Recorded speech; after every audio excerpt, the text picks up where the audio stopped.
I think what helps me the most with this crew is the fact that we're all kind of on that launch pad still. You know, everybody's still getting better at their craft every day. Nobody's coming in with their chest out. You know, so everybody's real level-headed, and we all rely on each other. You know, we all don't have a problem letting the next man know, like, hey, I don't know how to do this. Do you know how to do this? Yeah. And we just kind of form like a community, like a nice unit. From day one, I was drawn to this team.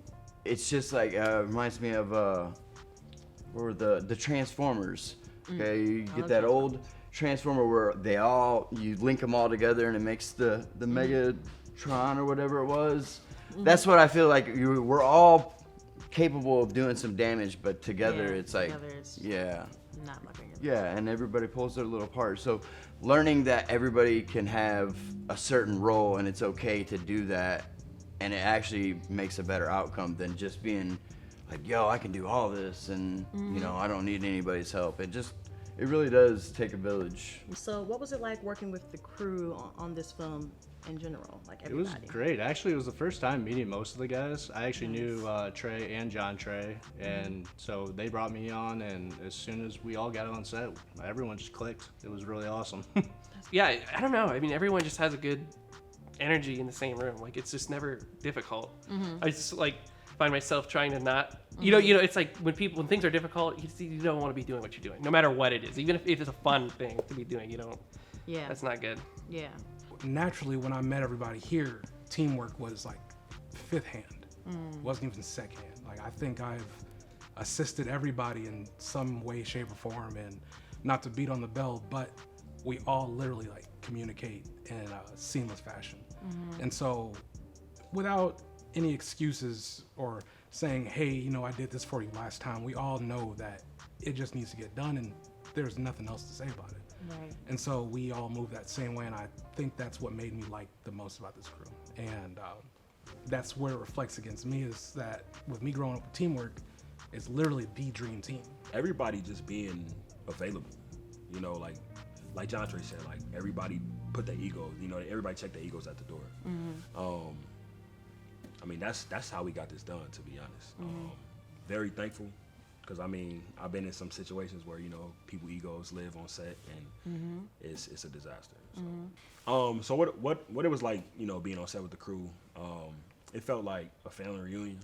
You know, finally getting, you know, your first cousins, and Right. you know what I'm saying, like everybody just came together. Yeah. It was kind of difficult for me because I'm like, I was trying to learn how to become a better leader at, you know, just in general. And I'm taking a bunch of people from different, you know, backgrounds, different ethnicities, like everything, and like Right. having to kind of, I don't want to say coach everybody, but like oversee stuff, you know. But it was fun, you know. At the same time, like I love a good challenge. If you walk on my set, it's probably Kanye playing at 5 a.m. through the speaker. And I mean, I like to do things a little differently than what they do in Hollywood. You know, break the rules a little bit. So. Nothing wrong with that. Nothing wrong with that. What was it like working with Trey Marquise? Oh, it was great. I actually knew Trey from a previous job, and he basically asked me to come on the set and help out and stuff, and I was more than ecstatic to do it for him. Well, I know Trey. I think our first interaction was probably like 3 or 4 years ago. Yeah. We met up where I worked and just kind of chopped it up about video and what we were doing at the time, so on and so forth, and just kind of been on each other's projects back and forth over the years. It's always great. I think it's just brotherly love. I know that's corny, but it's brotherly love. We always knew each other. We seen each other. Trey was one of those people that when I found out, it was like a lot more to just the videos. We've had plenty of talks. We've grown into men, like those type of talks, just understanding what life really means and the principle of things. It's no longer about what we want and like what we just gotta have. It's more so like, what are we ready to work for? And it shows in every conversation we have.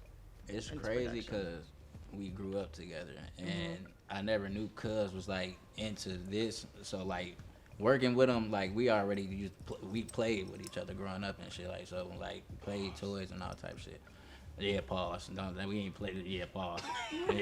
you know what I'm saying. We used to be outside at the playground. You're a man. You're straight. We got it. The bars. That's what we used to do. Nice. Yes, Nice. but yeah, it's crazy though, cause I like Cuz really serious about it, and like working with him, it's like that. I can connect with him. I know when he's serious, and I know when he's in a joking mode. Just like he know when I'm serious and in a joking mode. So Started off doing a lot of videography. Okay. Got into the film world and really got my first taste of the film world working with Trey Nice. on a couple of projects. We worked on a project before this called Last First Date, Okay. and then we just kept brainstorming. He always hitting me with scripts and things like that. So that's when Coffee and Cream came about, and I got to meet everybody and work on set. Yeah. Okay. Trey, he always pushed me to, sometimes I can be in a shell, so he always like pushed me into different areas where he know I would thrive. Something I wouldn't particularly be quick to do on my own. So we always, and then just hours and hours and hours put in before we even make it to the set. We always brainstorming. We always on the phone, always on Google Meets. Well, we be on Discord now because we bougie. And yeah, that's pretty much, yeah, we got a good relationship on and off sets. So Nice. it's always a good time working with bro. So, what was it like working with Cordo? Gordo, yeah, it was the first time working with him actually, and he's awesome. He makes everything so smooth, and you just don't feel like you're on set, really. Yeah. Yeah, it's just a good time working with him. shout I out love it. Cortland too, man. Working with him was like it was A1 and Cortland. I just met him like through Cuz, so Okay. he laid back, cool as hell. Extreme laser focus. The guy has amazing compositions that I like to watch. And it wasn't until Trey showed me a frame of his when we first met, he was like, yeah, I want to talk to this guy because he's fiery. But before he even did anything, he was like, what do you think, though? And that's when I looked on court stuff myself, and I was like, bro, he's fire. It'd be silly for us not to get him. So how I met Cordo, there's this film group on Facebook that we all used to be in. What was it called? Like Filmmakers of Facebook. yeah, yep. Filmmakers of Facebook or something like that. And it had like 30 or 40,000 people in this group. And I don't really see a lot of people like us, in this Yeah. in this group. Yeah. I'm like, whoa, it's a black person in here that shoot film, and I like the post. I inboxed him. I'm like, yo, I love your work, yada yada yada. I went to his profile page, and it said Michigan City, Indiana. I'm like, ain't no way. So we hopped on like a FaceTime like 2 days later or something like that. That day. It was that wow. day. Dang. Yeah, I guess it was that day. But yeah, so then we shot our first project, Last First Date, and yeah, that's just how we got acclimated. So. Yeah. What was your funniest moment on set? Can you tell us that?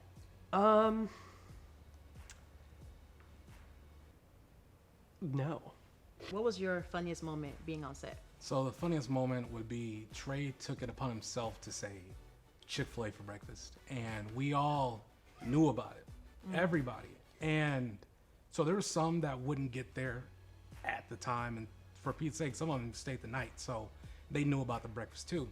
But for some, they didn't get there until like 2 hours after, and there was just biscuits. It's supposed to be like small chicken sandwiches, Right. and it's just biscuits. So someone was going in and Just eating all the chicken. Oh my Just god. the chicken. That is so rude. Like carb killing, I guess, but man's was chicken, I guess. And so to me, I found that hilarious because everybody that showed up after the chicken incident was really like, hey, you got biscuits, man? You got rolls to eat? All right. And ever since then, I just remembered that part. And of I got course, a chicken thief. yeah, it's court, man, apparently. Seeing the interaction, I won't get too deep because I don't want to tell the movie. But seeing the interaction between Dre and Kayvon, like, and he laughing because he know exactly what I'm talking about. Well, I wasn't there to experience it, but I heard a story afterwards. And it was You guys funny. had some seafood. Is that right? That was that set? No, Chick-fil-A. Oh, it was Chick-fil-A? Nah, we had seafood too. We got sushi. Yeah, you swelled up. You almost died. Oh my god. So it wasn't really funny. Like, it was funny when I heard it because I didn't experience it. Like, it would have been very scary, but hearing about it the next day, Cortland just like casually was like, "Oh yeah, I had to take a bunch of Benadryl last night. My face found out I'm allergic to fish," and I was like, "Oh my god!" Oh my god. And he was up all night and then there early the next day. It was and I like a Will Smith moment on Hitch. yeah.